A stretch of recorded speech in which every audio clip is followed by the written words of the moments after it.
Hi everyone, my name's Kelsey, I am 24 years of age and this is my blog on hairy cell leukemia.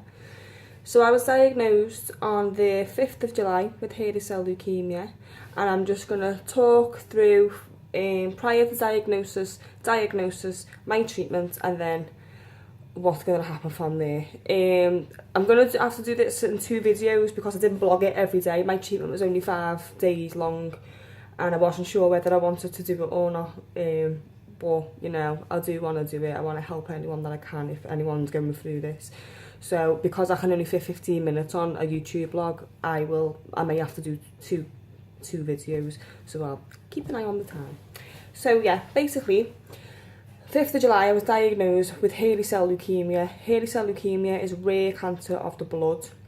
It doesn't generally affect someone my age, 24, female. It normally affects over 40s, people over 40 years old, mostly men. It's more common in men than it is women. And even though it is a rare cancer, it's more common in men than it is women. So especially someone in my age group is completely just, you know, really, really rare. And yeah, so cancer of the blood. And basically, when I was diagnosed, prior to the diagnosis, I basically just not been feeling myself. I was just bruising really easily, felt really tired, really lethargic. I presumed I had a iron deficiency, so you know, I was anemic. So I went down to the doctors in December 2015.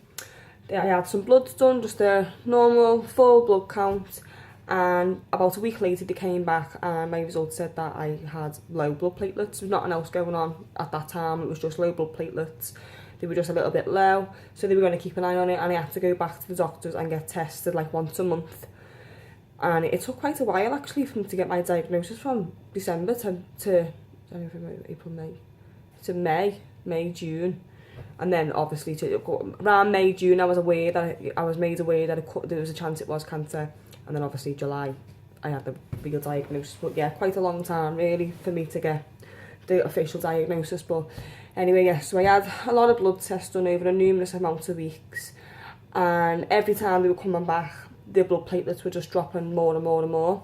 So I think after about the 4th or 5th blood test, my doctor, my GP, referred me to a haemoglobin specialist, and they basically look into your bloods a little bit more thoroughly than your GP does. So they done that, went to see him, had a blood test done, went back to see him the week later, and not only then were my platelets low, but also my white blood cells were low and red blood cells were low. So he wasn't happy, he was quite concerned, and he made me aware that, you know, he was just going to try me on. He was going to try me on iron tablets for a week, and then he basically said, you know, if this doesn't work, there is a chance it could be leukemia, because it's sort of the, you know, the common signs of it. So obviously he was a little bit scared, anxious. You know, I've got 2 kids and a partner, and you know, it's normal to feel completely just your head just head wrecked. But try, you know, just to, you know, you just try to keep yourself together, don't you? So went away, had the iron tablets for a week. I was supposed to take 2 tablets a day, but I only took them on for other reasons. I had like irritable bowel syndrome, and they were worried it might interfere with that.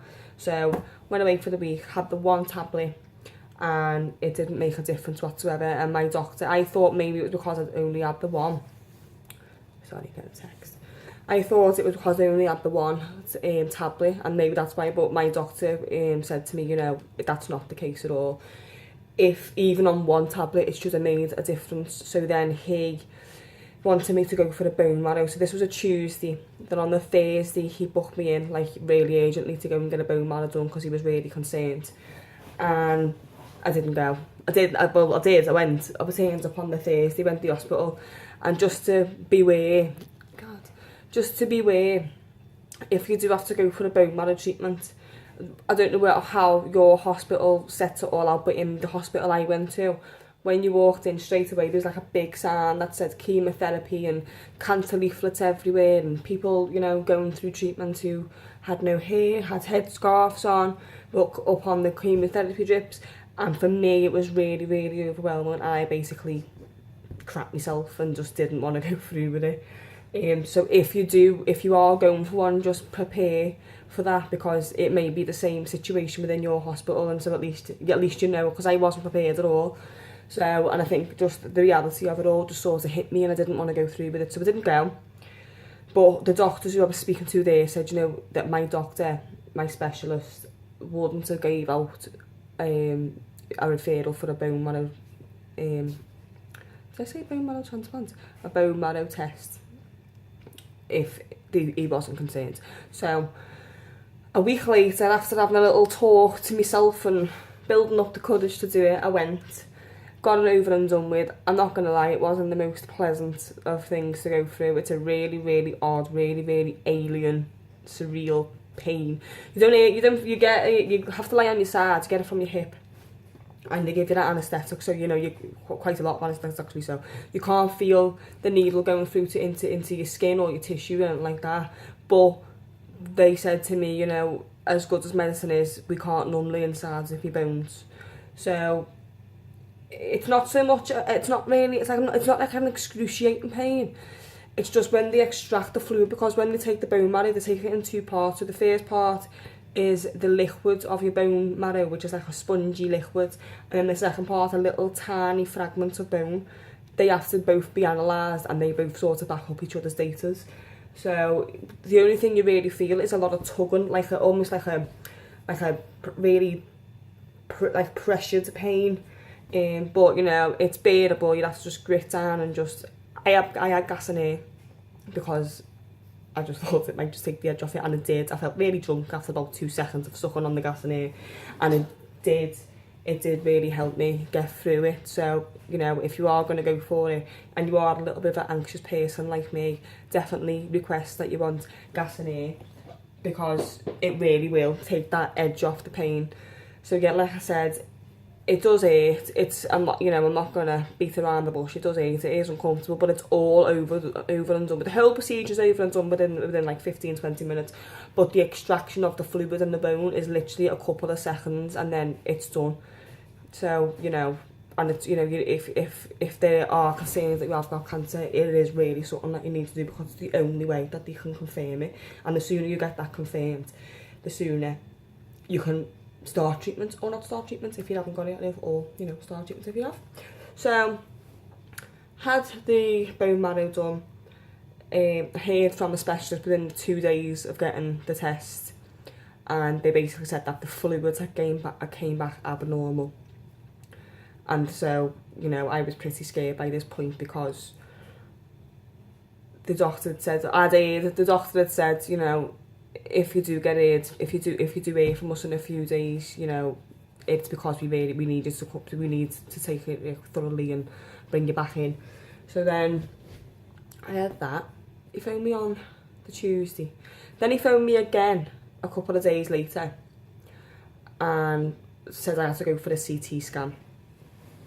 So I went for the CT scan and had to get my spleen looked at. So I went for that. Oh no, I've got that mixed up. No, sorry. I had the bone marrow came back. So this was the Friday, because of me CT scan. No, wait, I'm getting them all mixed up. It's been that long. Right, so anyway, I had the diagnosis that had to be done, which was the 5th of July, like I said before. So then I had to go for the CT scan on the Friday. And it was quite a surreal feeling, actually. You had to go into like a big polo. It looked like a big polo, big giant mint polo. It's got like a bed in between, and you lie on it. You get given like a little spongy cushion to put your legs up on. And you have to put your hands behind you on the machine. And they have to put like an ink inside your body. But in the post prior to your appointment, you'll get like a little mixture of like an aniseed medicine. Drink that. You've got to drink that with 500 millilitres of water in the morning before, and you can't eat 4 hours before it either. Drink that. Then when you get there, they give you another little cup, and then you'll have the ink put into your vein. And basically what that does is it just goes all around your body and lets the scan pick up on any abnormalities that, you know, you can't see or feel for yourself.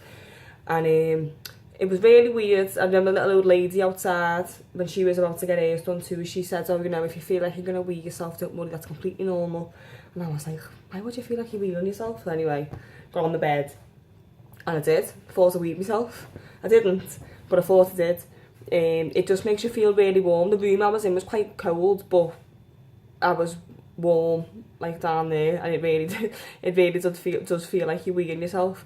And the doctor was like, oh, you have? And I was like, I haven't. And he said, no, I'm only messing. He said, I'm going to say that to the wrong person one day. But yes, that's completely normal to feel like you'd have no wee. But once the needle's out, it takes literally a couple of seconds and it stops. It wasn't uncomfortable whatsoever. I think I was more anxious about it, and I panicked a little bit because I was more anxious about the procedure itself, but it was actually really easy. I was comfortable. They looked after you really well, and it's all over and done within like 10 minutes. So that was that. Then I went and spoke to the nurses at the hospital where I was going to have my chemotherapy, because they wanted to talk to the options of it. And they basically said I was going to be having cladribine injections 5 days on the run. So Monday to Friday, 2 injections a day of cladribine. And it's quite a mild case of cladribine. So, you know, I mean, people react to it differently, but the majority of the time people can tolerate it well. There is side effects, which I'll go into in a minute, but, you know, that was my plan. Yours may be different, but my plan was 5 daily injections of cladribine. Then once the daily injections were over, I have to wait 7 weeks, and then I go back on the 7 weeks. I don't know whether to take blood or do another bone marrow, I'm not too sure. And then they'll check to see if it works, because there is a small chance that it may not work and it might only partially work, and then you've got to wait a couple more months and then go into a second course of chemotherapy. So I'm hoping. I had my last dose of chemotherapy today, so in 7 weeks time hopefully it'll all be gone. So I'm going to pause this video here because it's on 12 minutes now, and I'll make another one and just walk you through my chemo. See you in a sec.